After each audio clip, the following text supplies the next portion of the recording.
Boa noite. Boa noite. Mini Cracolândia se forma próximo à Avenida Paulista. Comerciantes e moradores reclamam. Centenas de pessoas invadem terreno ao lado da Arena Corinthians, em Itaquera. Mulher morre espancada por dezenas de pessoas no Guarujá após acusação em rede social. Condomínios estimulam moradores a instalar equipamentos para economia de água. Plano de demissão da Petrobras inclui 8.000 funcionários, 12% do total. E os perigos da automedicação, que pode trazer consequências graves para o organismo.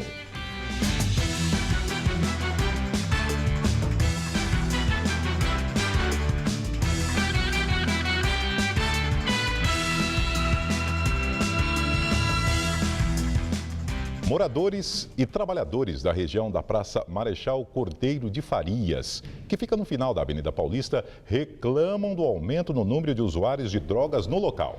Eles alegam que a região virou uma nova Cracolândia, que gera medo e insegurança. Uma realidade que se repete nas ruas de São Paulo. Na Praça Marechal Cordeiro de Farias, no centro da cidade, usuários fumam crack em plena luz do dia, bem ao lado da calçada. Mais à frente, na Praça José Molina, usuários se reúnem sob as árvores e se arriscam cruzando a Avenida Doutor Arnaldo, desnorteados. Este rapaz se esconde ali mesmo, atrás de um carro, para usar a droga. E são frequentes os barracos sob o viaduto da Rua da Consolação, apesar do trabalho da prefeitura para remover os objetos do local.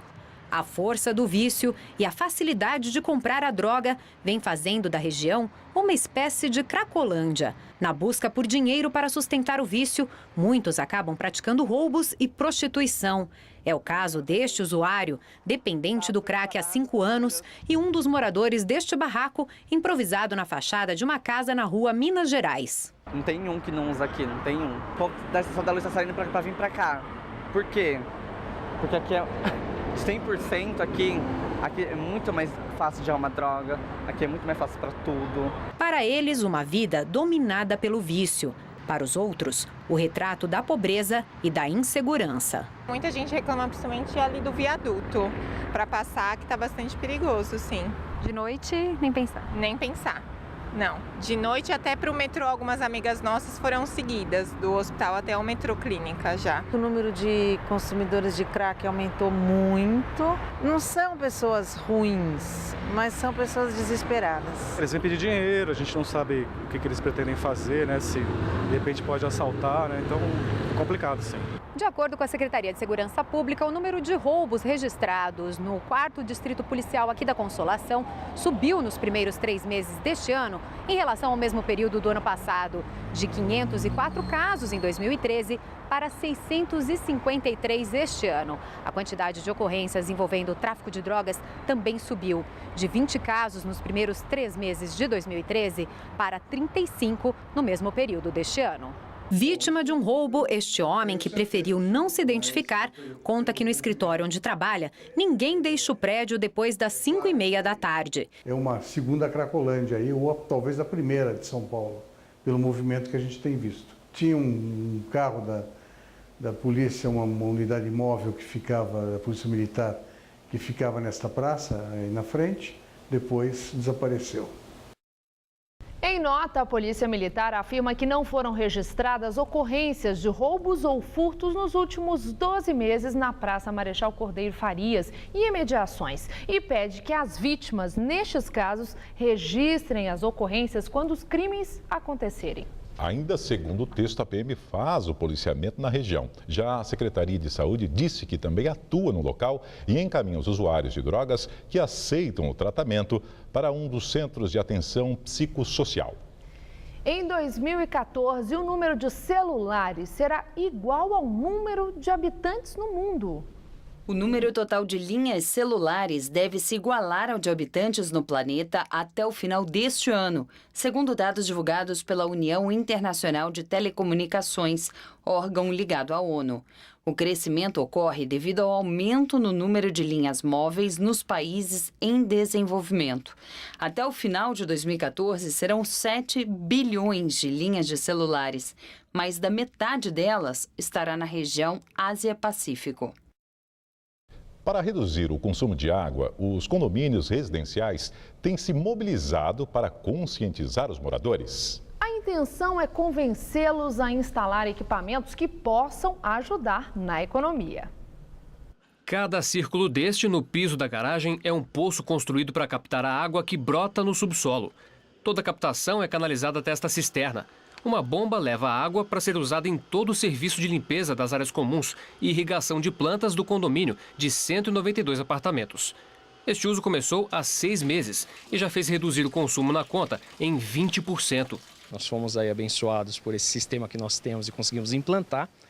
Agora nós estamos trabalhando a conscientização dos moradores, né? Comunicados foram fixados nos elevadores há 2 meses para avisar sobre a campanha de redução.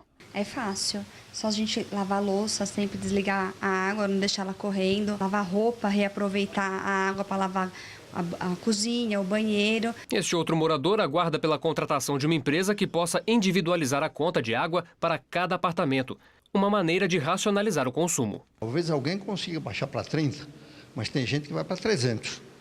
Então, aí cada um vai pagar o que realmente consumir. Nesta loja, alguns itens podem ajudar a reduzir o gasto na conta de água. É o caso do chuveiro, por exemplo. Esta ducha libera até 60 litros de água por minuto. Custa R$ 852. Já esta, com luz de LED para identificar a água quente ou fria, consome apenas 8 litros de água por minuto e custa a metade do preço, R$ 422. Escovar os dentes em uma torneira aberta por 5 minutos representa um gasto de 24 litros de água por dia. Já em torneiras como estas, que controlam o tempo de vazão, o gasto é de apenas 5 litros de água por dia. Os consumidores ainda se dividem sobre a eficácia da torneira com temporizador. Os preços variam entre R$ 79,90 e R$ 386,90. Para lavatório, sim, mictório, isso sim. Agora, para pia, não funciona, porque não dá tempo de você lavar uma louça, uma coisa. Eles procuram, mas ainda tem um pouco de empecilho por causa do preço. O presidente da entidade, que representa empresas do setor de saneamento e meio ambiente, diz que as dicas para reduzir o consumo são básicas. A gente tem que realmente reduzir o tempo de banho e, se possível, desligar a torneira quando a gente se ensaboa. Outra coisa é quando escovar o dente, fazer a barba, lavar a louça, sempre que possível, desligar, não deixar a água correndo de forma leviana, né? Hoje nós temos todo mundo sofrendo, daqui a pouco nós vamos ficar sem água.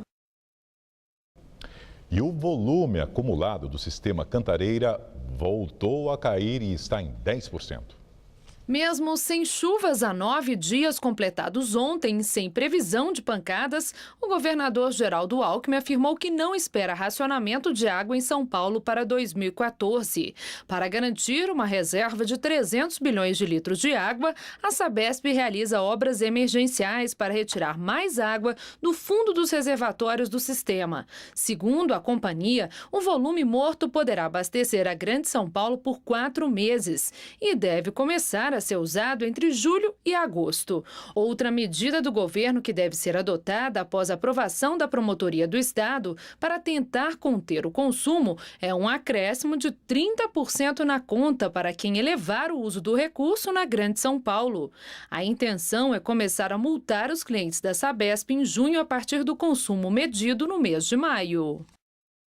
A semana começou com um tempo firme e seco em todas as regiões paulistas. Aqui na capital, a umidade relativa do ar caiu e ficou em torno dos 25%. E fez calor no interior e também aqui na cidade de São Paulo. Os termômetros da capital bateram na casa dos 28 graus essa tarde. E como será que fica o tempo nessa terça-feira? Mariana Armentano traz os detalhes da previsão para o Brasil e o estado de São Paulo.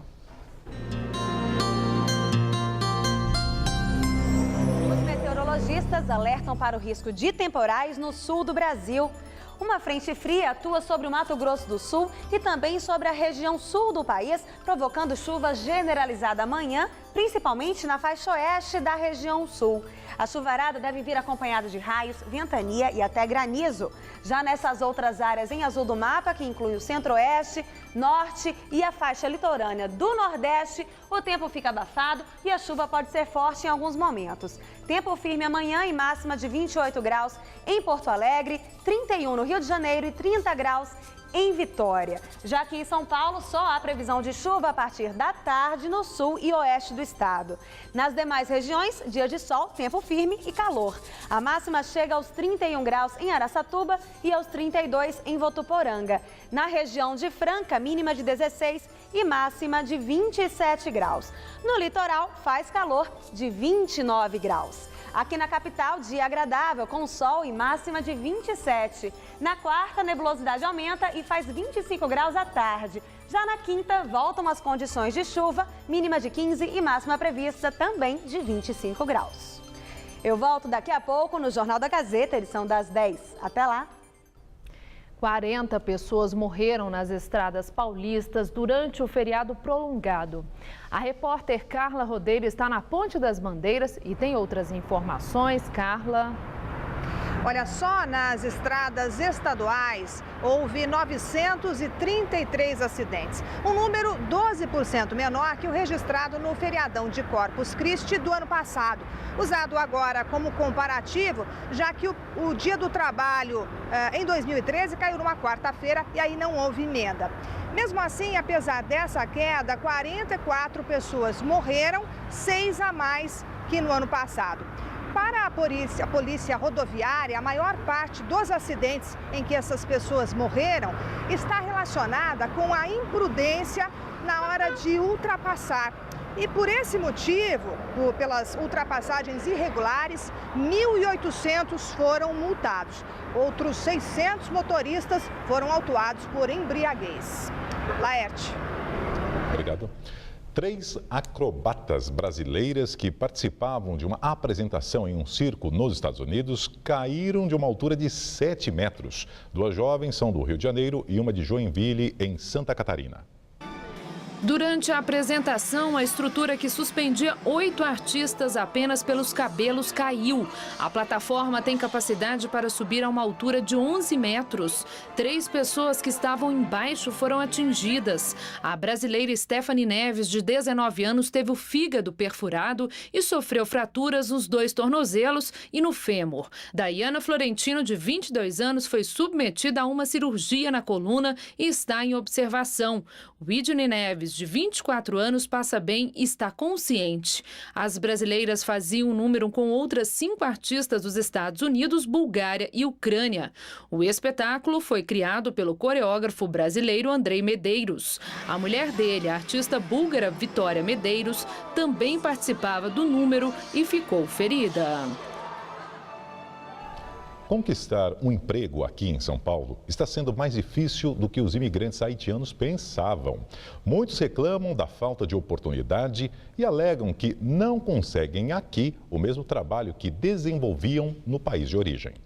Na Missão Paz, no centro de São Paulo, elas são a minoria, mas vieram para o Brasil com o mesmo objetivo dos homens: trabalhar para ajudar a família que ficou no Haiti. Dadeline deixou o marido e veio com os primos.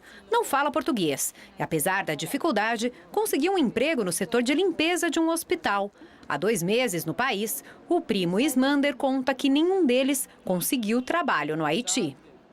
I come Brazil for looking work, for help a family in Haiti. I can do everything.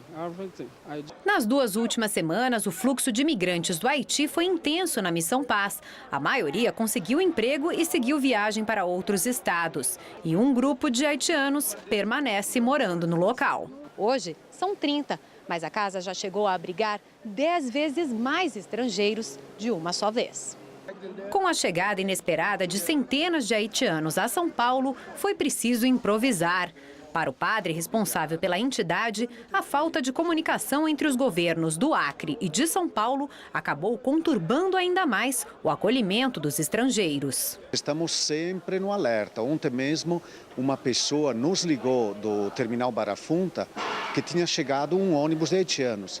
Estavam prontos com refeições e tudo a mais, com uma equipe de cozinha, mas não vieram para cá. Depois avisaram que continuaram para o sul do Brasil.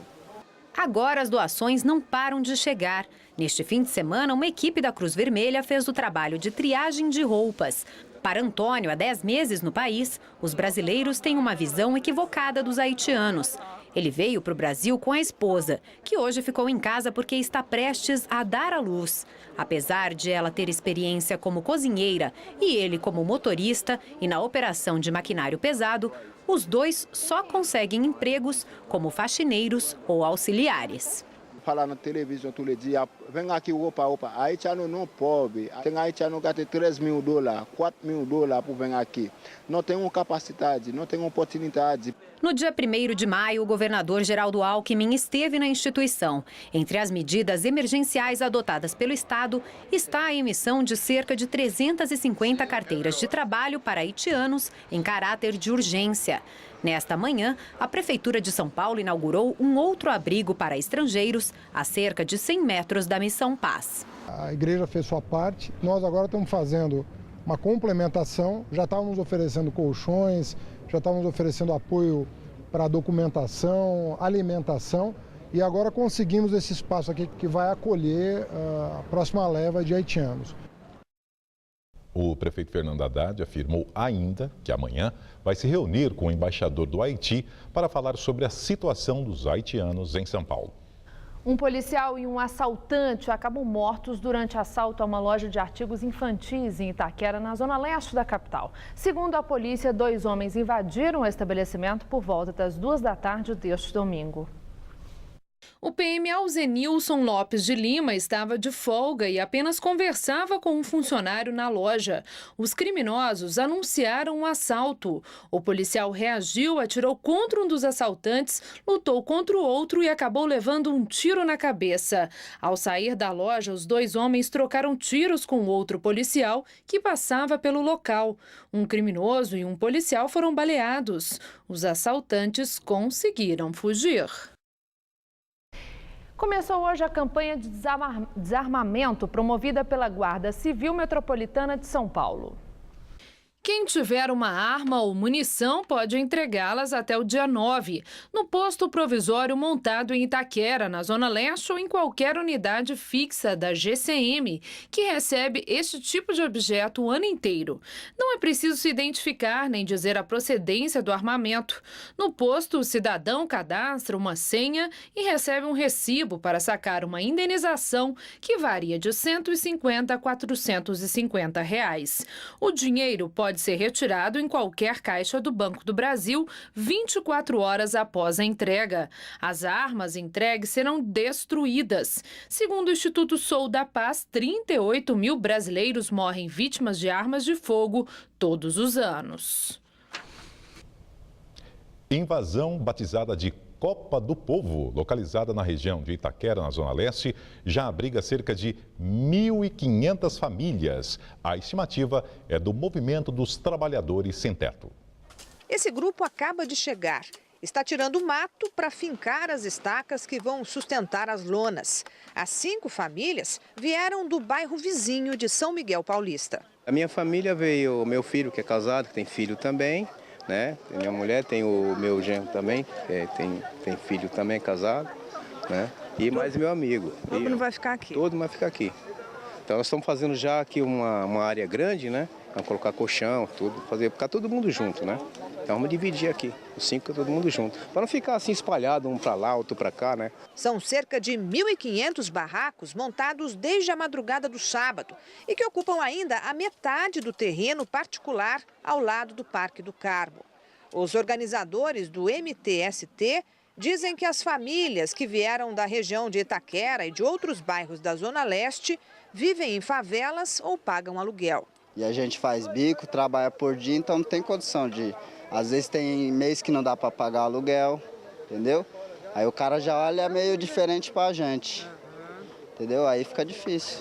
Mas não está muito precário aqui a coisa, não? Ah, mas é melhor do que pagar aluguel, né? Os invasores querem que essa área seja desapropriada e destinada à construção de moradias populares. E segundo a organização do movimento, a escolha deste terreno não foi por acaso. Nós estamos a menos de 4 quilômetros da Arena Corinthians, onde será a abertura da Copa do Mundo. A gente quer, com essa ocupação, debater a contradição entre os gastos públicos com investimentos, principalmente na construção de estádios, enquanto ao lado a gente tem pessoas sem moradia. E as famílias vão permanecer aqui até quando?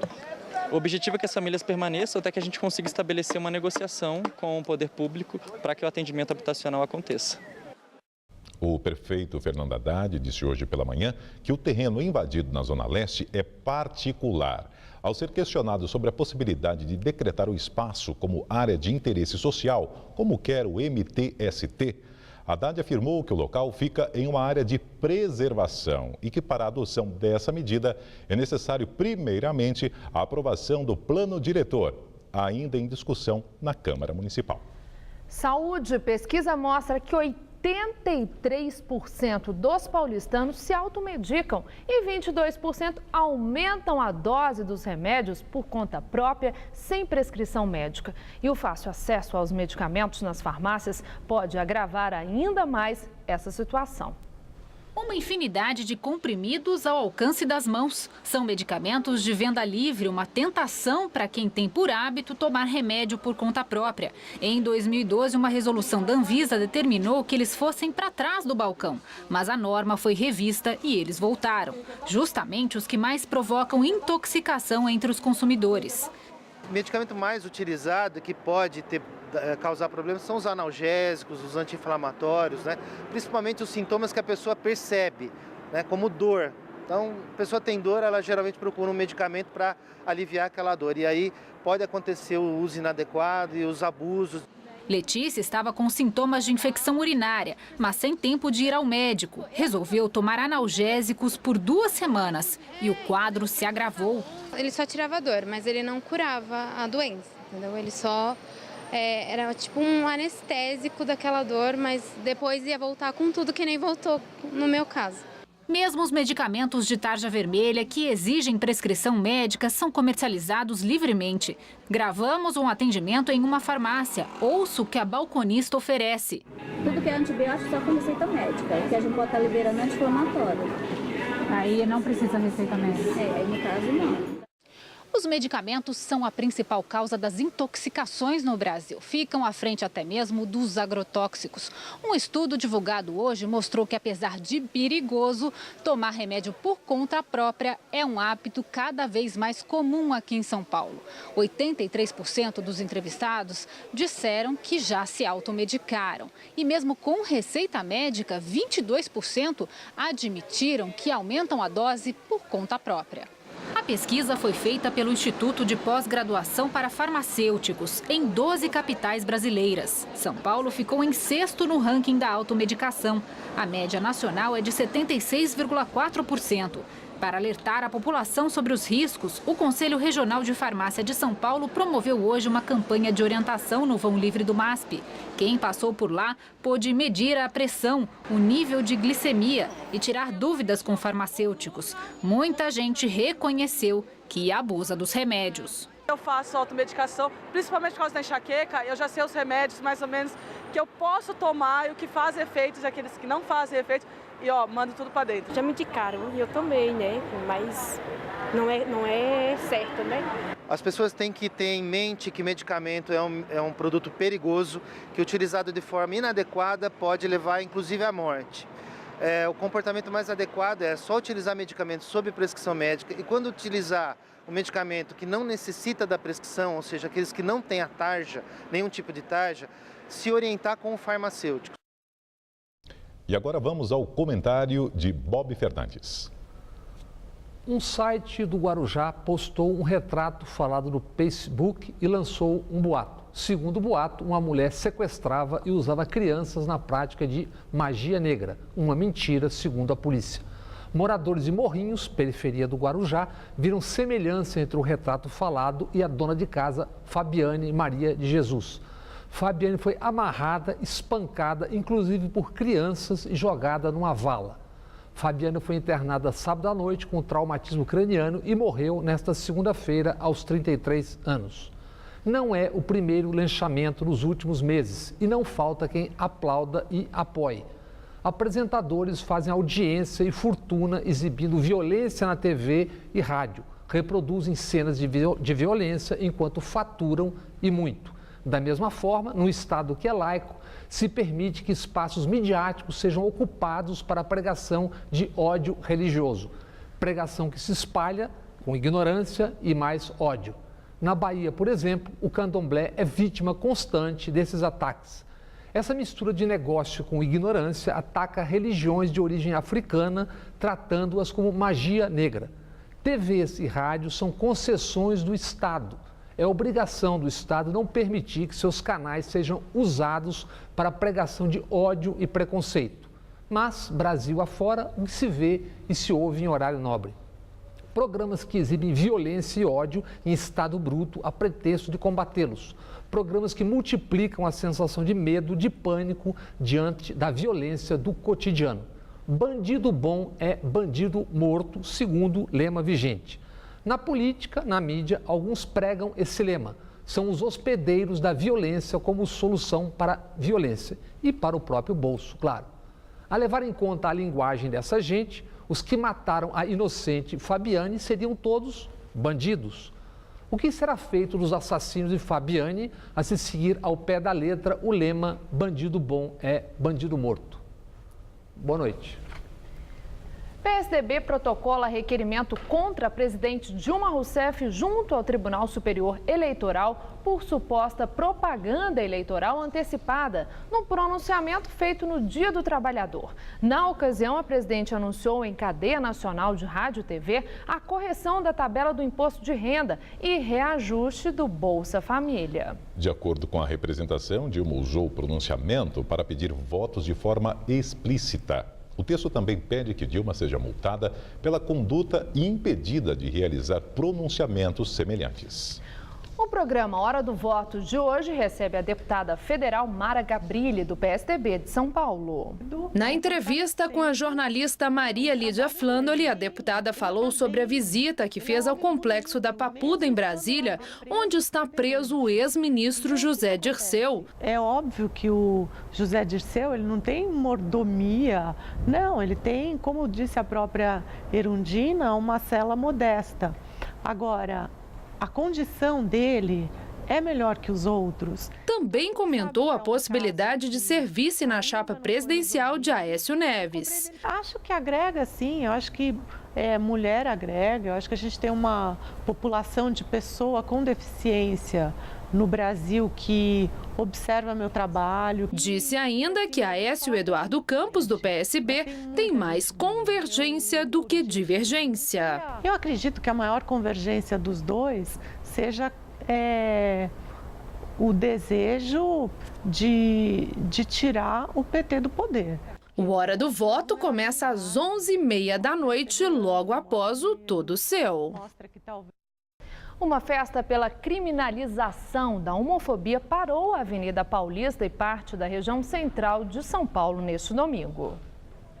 100.000 pessoas participaram da 18ª edição da Parada Gay, segundo a Polícia Militar. A parada, que normalmente ocorre em junho, foi antecipada para este domingo por causa da Copa do Mundo. O tradicional desfile aconteceu sem ocorrências. Os blocos partiram ao meio-dia da Avenida Paulista e só pararam de comemorar à noite, no encerramento da parada na região da República, no centro. Ontem, o governador de São Paulo, Geraldo Alckmin, que esteve no evento, anunciou a criação do Museu da Diversidade. Novo espaço tem cerca de 600 metros quadrados de área construída. A sede será no Casarão Franco de Melo, na Paulista. O museu, no entanto, só será instalado quando for concluída a ação de desapropriação. A propósito, o governador Geraldo Alckmin anunciou de forma oficial que transformará o Casarão da Paulista em Museu da Diversidade. Apesar do anúncio do governador Geraldo Alckmin ontem, o restauro do Casarão deve começar só no ano que vem e a inauguração da nova sede do Museu da Diversidade em 2016. Esses são prazos estimados porque ainda falta concluir uma briga judicial antiga de mais de 20 anos. O Supremo Tribunal Federal já definiu que o governo de São Paulo deve pagar ao menos 118 milhões de reais aos herdeiros, que por enquanto continuam sendo os donos deste imóvel. A família Franco de Melo alega que o casarão perdeu o valor de mercado desde o tombamento em 1992 e por isso entrou na justiça para pedir uma indenização ao governo paulista. Desde então, o imóvel histórico continua fechado e vem se deteriorando. E agora as notícias do esporte com Estela Gontijo e Celso Cardoso.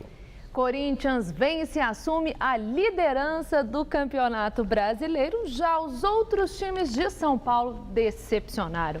Ninguém venceu, né, Celso Cardoso? Pois é, Estela, mais um final de semana pouco produtivo dos times paulistas. O Santos, mais uma vez, não marcou gols e ficou no 0-0 com o Grêmio. O São Paulo também empatou em casa com o Curitiba. Pior fez o Palmeiras goleado no Rio de Janeiro pelo Flamengo. A exceção foi o Corinthians, que venceu fora de casa e lidera no critério de saldo de gols. O Corinthians conseguiu um ótimo resultado fora de casa contra a equipe da Chapecoense. 1-0 Timão, gol de Paulo Guerreiro aos 32 do segundo tempo. Com a vitória, o Corinthians assumiu a liderança do campeonato com 7 pontos. No Maracanã, o Flamengo recebeu o Palmeiras e o time paulista abriu o placar nesta bomba de fora da área de Wesley, 1-0. O rubro-negro chegou ao empate no lance seguinte com Paulinho, aproveitando o rebote da defesa palmeirense, 1-1. O time paulista ficou novamente à frente do marcador com o estreante Henrique, depois de um belo toque de Valdívia, 2-1. Sem Fernando Praz, que deixou o campo machucado, o Palmeiras viu a equipe da casa empatar mais uma vez, agora com o ex-palmeirense Márcio Araújo, já no segundo tempo. Alexandre, em 2 jogadas, tratou de virar o placar e dar a vitória por goleada ao time carioca, 4-2 Flamengo. Essa foi a segunda derrota do Palmeiras em 3 rodadas até aqui.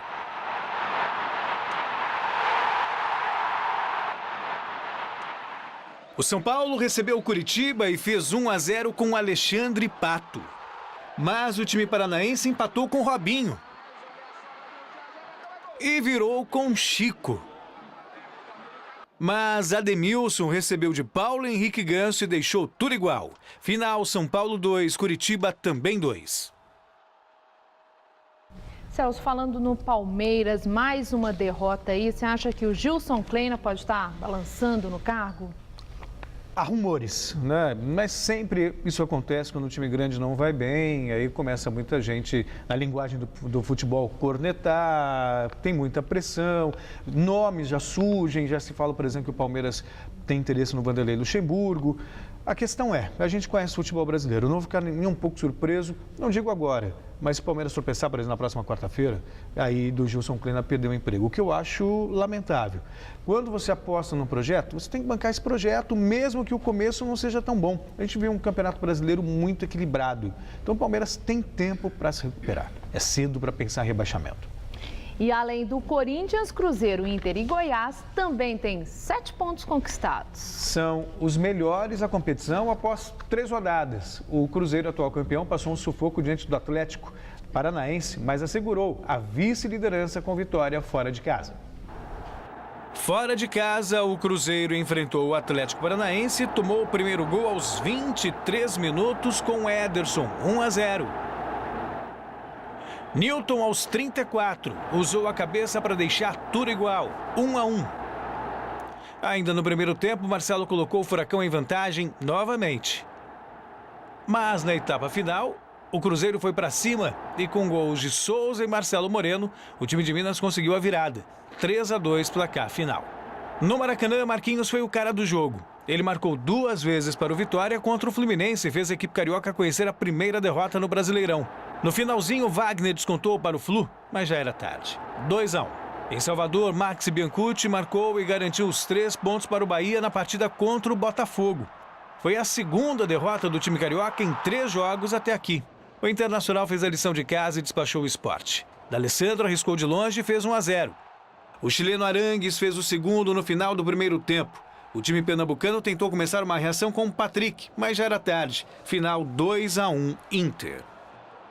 No clássico catarinense, o Criciúma levou a melhor diante do Figueirense. Silvinho, logo aos 13 minutos de jogo, marcou e garantiu a vitória à equipe da casa, 1-0.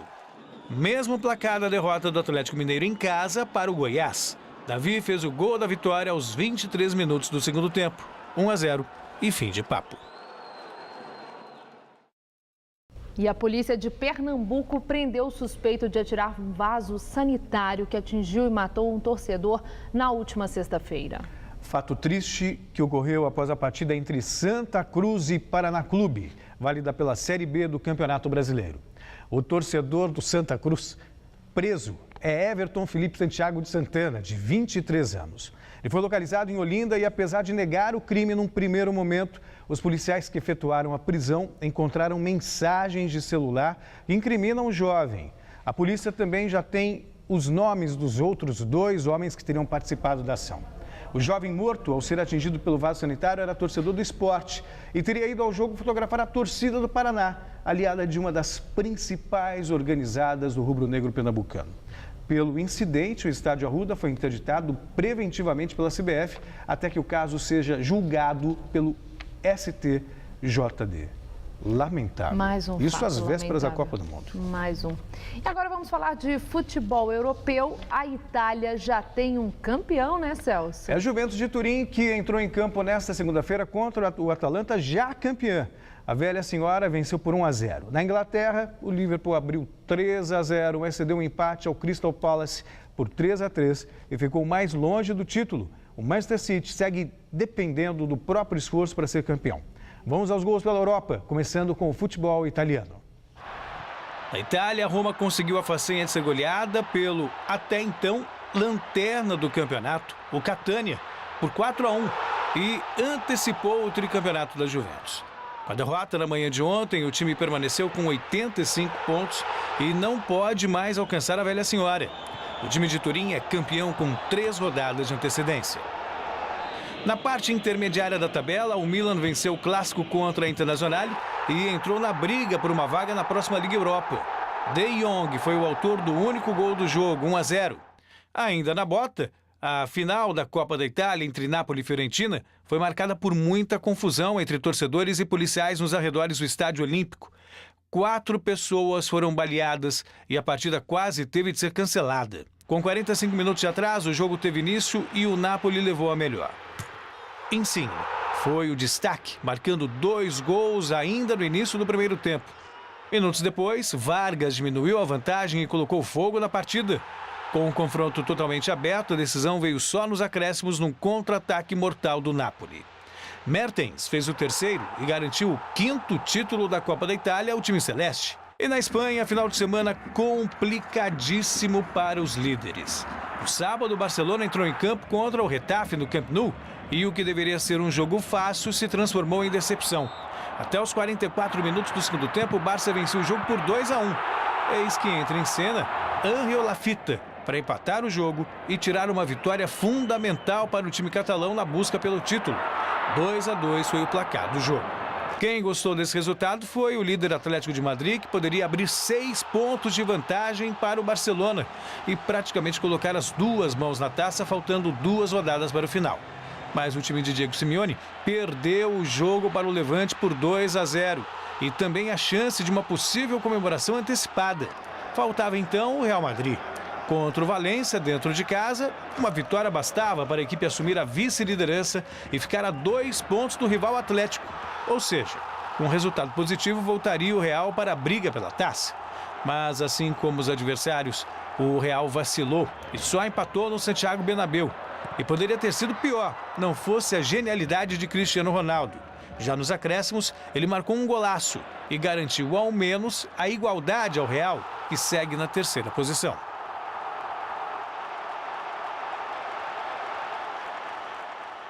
E por hoje é só, Estela. Muito obrigada, Celso. Boa noite, até amanhã.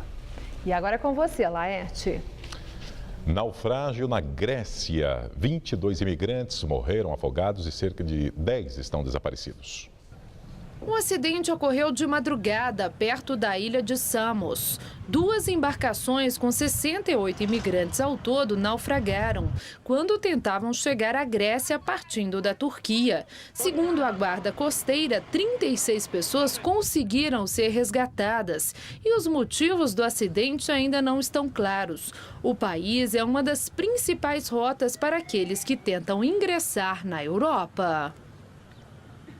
Plano de demissão voluntária da Petrobras atrai 12% do efetivo de funcionários da companhia. Ao todo, 8.298 empregados acertaram sua demissão.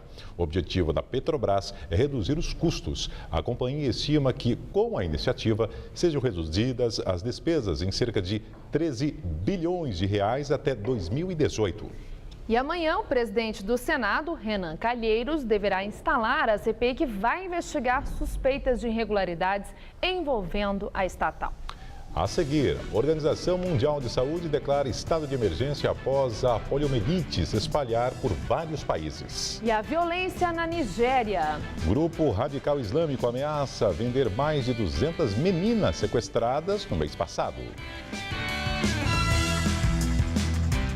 E vamos agora à entrevista do dia com Maria Lídia Flandoli. Depois da comemoração do Dia do Trabalho, a Central Única dos Trabalhadores organiza ações em todo o Brasil para o Dia Nacional de Mobilização. O nosso convidado hoje é Wagner Freitas, presidente nacional da CUT, a Central Única dos Trabalhadores. Obrigada, Wagner, por voltar aqui ao Jornal da Gazeta logo após o Dia do Trabalho. E eu queria falar rapidamente, no Dia do Trabalho, assim, tanto a CUT como Força Sindical, as grandes centrais, reuniram muita gente e entre os discursos, lá no palco, vocês também levaram políticos. E chamou a atenção que, para todo aquele povo que estava lá, político não estava muito bem-vindo. Como é que você entendeu isso? Na festa da CUT, inclusive houve vaias, jogaram lata, papel. Então teve uma reação quando anunciava a presença do político. O que isso significa depois daquele grito das ruas, da mobilização, numa festa como essa do Dia do Trabalho? Como é que vocês avaliam? Me preocupa essa desconstrução do ato de fazer política, de participar da política. O problema não são os políticos, é que nós temos que participar da política, senão os políticos fazem políticas por nós. Essa disputa eleitoral que está tendo no Brasil hoje, ela está indo para níveis de baixaria tão grande que não estimula a juventude, não estimula as pessoas a participarem da política. Me preocupa isso, porque na França, por exemplo, país que eu estive agora visitando a trabalho, o que cresceu na França é a extrema-direita, xenófoba, machista, violenta. Não cresce a democracia. Nós temos que tomar cuidado com a democracia. Os políticos têm que ser transformados se as pessoas entenderem que assim devem ser feitas. Agora, o ato de fazer política tem que ser um ato de todo mundo, que é um ato cidadão. Agora, essas comemorações do Dia do Trabalho, as centrais transformaram a comemoração num ato político partidário, porque tanto da Força Sindical como da CUT, nos discursos proferidos, tinha um tom político eleitoral também, em termos da continuidade ou da mudança, dependendo de quem estava falando. Eu acho que para os trabalhadores no Brasil hoje, Maria Lídia, é importante a questão da eleição. O Brasil pode optar entre ele continuar avançando ou voltar ao retrocesso. E esse debate aconteceu. O que é importante para nós continuarmos tendo aumento real de salário, para termos pautas trabalhistas que não são respeitadas todas, mas pelo menos tem a condição da gente avançar no governo democrático popular, tem que ser dito para a população. Estou vendo muita gente que nunca se preocupou com o trabalhador, que governou contra o trabalhador e agora se coloca favorável ao trabalhador. Nós não entramos em discurso, nós votamos de prática. A presidente Dilma, na véspera do Dia do Trabalho, fez aquele pronunciamento em rádio e TV, quando anunciou uma série de novas medidas, desde a atualização da tabela do imposto de renda, o reajuste para o Bolsa Família. Então, o prosseguimento da política de recuperação do salário mínimo, ela falou o que os trabalhadores esperavam, ou Dilma já estava em campanha, como o PSDB está achando tanto que já representou na Justiça Eleitoral contra o pronunciamento dela? A presidenta falou parte daquilo que os trabalhadores esperavam. A questão da continuidade, da valorização do salário mínimo é pauta da classe trabalhadora. A correção da tabela de imposto de renda é pauta da classe trabalhadora. Faltam outras pautas que não foram atendidas ainda. Mas agora nós estamos pressionando o Congresso Nacional a colocar em votação a pauta dos trabalhadores. Por isso eu estou indo para lá amanhã, depois de amanhã e também na quarta-feira, discutindo com o Congresso Nacional e com o governo a continuidade das outras pautas que não foram anunciadas pela presidenta. Agora, se você fala em pauta dos trabalhadores, está tendo aí um movimento que parte do próprio governo federal em relação assim, à defesa do trabalhador contra possíveis demissões por uma falta de movimentação na economia, principalmente no setor automotivo. E a ideia é aquela flexibilização de trabalhadores terem uma jornada mais curta, mas ao mesmo tempo salário mais curto. Essa flexibilização que já deu certo em outros países, na Alemanha, etc., se aplica ao Brasil? Ela é realmente conveniente, pode proteger o trabalhador ou é um retrocesso no sentido do trabalhador perder conquistas de tempos passados? Primeiro que tem que ficar claro que não é contra a demissão por inescrúpulo do empregador que se pode utilizar qualquer tipo de programa. O que nós estamos discutindo é, por exemplo, numa crise econômica financeira mundial que assola o mundo. Aí você tem um determinado setor que perde empregos. Os estados não têm instrumentos de manter o emprego do trabalhador. Nós queremos manter o emprego do trabalhador de maneira setorial. Não significa fazer uma política, né, para todos os trabalhadores em qualquer tipo de demissão. Flexibilização da lei, não é isso? Da lei. Nós não estamos mudando a lei, porque a CUT não concorda com a flexibilização da legislação.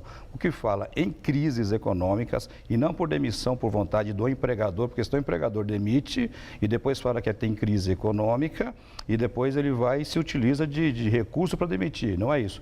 Tem que ser atestada que é uma crise econômica, e só pode ser feito por acordo coletivo de trabalho com a participação dos sindicatos. Os sindicatos só vão, se quiserem, consultando os trabalhadores e tem que ter acordo de trabalho para um período básico, um período pequeno, no máximo de 6 meses. A política geral de empregos não passa por isso. Passa por crescimento da economia, valorização do mundo do trabalho, e é o que a gente tem discutido na sociedade brasileira hoje. Bom, a minha última questão foi exatamente aquela da abertura das ações que vocês estão organizando em todo o país para o Dia Nacional de Mobilização. Dessa vez, qual vai ser o foco? Nós estamos conclamando a sociedade brasileira a participar no dia 7 do Dia Nacional de Mobilização pela realização de uma constituinte específica pela reforma política.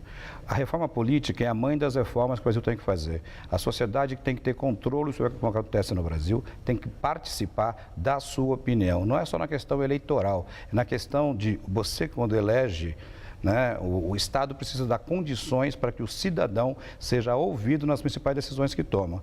E o sistema político brasileiro ele não permite isso. O eleitoral, inclusive, não permite que o trabalhador, o jovem, a trabalhadora, se eleja, até porque o financiamento privado de campanha faz com que só quem tenha dinheiro consiga efetivamente se eleger. Nós queremos discutir um Brasil diferente, com participação popular, uma reforma política sob controle do cidadão. Por isso, a nossa defesa da Constituinte específica para fazer a reforma política e o Brasil ter mais democracia.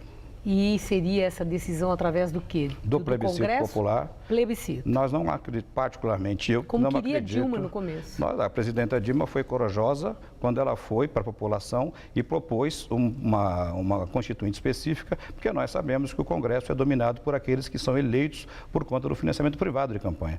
Nós queremos uma constituinte específica e um plebiscito com a participação popular, como nós fizemos na ALCA há um tempo atrás. Seria muito importante para o Brasil e a CUT está empenhada nisso. Agradeço muito sua entrevista. Uma boa noite, Bárbara. Obrigado mais uma vez. Estela. A Organização Mundial da Saúde declarou estado de emergência após a poliomielite ter se espalhado por diversos países. Os primeiros casos foram registrados em janeiro no Afeganistão, Iraque e Guiné Equatorial, áreas que se encontram em estado de emergência juntamente com Etiópia, Israel, Somália e Nigéria. O número de casos de poliomielite caiu no mundo e poderia ser erradicada mundialmente por meio da vacinação. A doença é altamente contagiosa e atinge principalmente crianças abaixo dos 5 anos, ocasionando a paralisia ou então a morte. O Brasil está livre do vírus desde a década de 80, após intensas campanhas de vacinação. Grupo radical islâmico ameaça vender mais de 200 meninas que foram raptadas na Nigéria no mês passado. O O grupo terrorista Boko Haram liberou um vídeo em que seu líder, Abubakar Shekau, assumiu a autoria do sequestro. Na última semana, uma ONG já havia denunciado que as estudantes estavam sendo forçadas a se casarem com seus sequestradores por 1.000 nairas, o que corresponde a $12. O presidente nigeriano Goodluck Jonathan prometeu resgatar as adolescentes e já recebeu propostas de ajuda dos Estados Unidos e Grã-Bretanha. Tropas militares já isolaram a floresta de Sambisa, onde ficam vários esconderijos do Boko Haram. Hoje, centenas de nigerianos foram às ruas pedir ao governo que intensifiquem e agilizem as buscas. O sequestro aconteceu no dia 14 de abril, na cidade de Chibok. As vítimas, que têm entre 15 e 18 anos, estavam no meio de uma prova quando a escola foi invadida.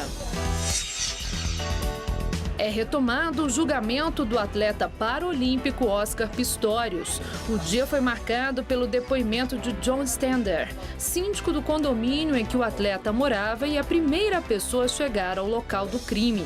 De acordo com Stender, o condomínio de luxo já foi alvo de invasões, mas no geral a área é segura. O medalhista paralímpico é acusado de matar a namorada Riva Steenkamp a tiros. O crime aconteceu em fevereiro do ano passado. A defesa afirma que o atleta confundiu Riva com um ladrão. Após deslizamento, continuam os trabalhos de resgate no Afeganistão. O governador da província de Badakhshan disse que o número de mortos ainda é incerto, mas deve ultrapassar a marca de 2.000 pessoas. Ontem foi decretado luto nacional pela tragédia. Enquanto isso, mais de 4.000 pessoas estão desabrigadas. O deslizamento ocorreu após fortes chuvas atingirem a região nas últimas semanas. Crise na Ucrânia. Hoje foi mais um dia sangrento na cidade de Slaviansk. Separatistas e forças do governo entraram em confronto e aumentaram o temor de uma guerra civil. Pelo menos 5 pessoas morreram e outras 30 ficaram feridas após um tiroteio. Em Odessa, após falha policial em confronto com rebeldes ter resultado em um incêndio e dezenas de mortos, a cidade receberá uma nova unidade de operações especiais. O governo divulgou que o conflito do fim de semana foi o pior desde que o ex-presidente Viktor Yanukovych deixou o país. Foram mais de 40 mortos. E o Jornal da Gazeta fica por aqui. A edição de hoje pode ser vista daqui a pouco no site youtube.com/Jornal da Gazeta. Mais notícias no Jornal da Gazeta, edição das 10. Boa noite. E nós voltaremos amanhã às 19 horas. Uma excelente noite para você e até lá.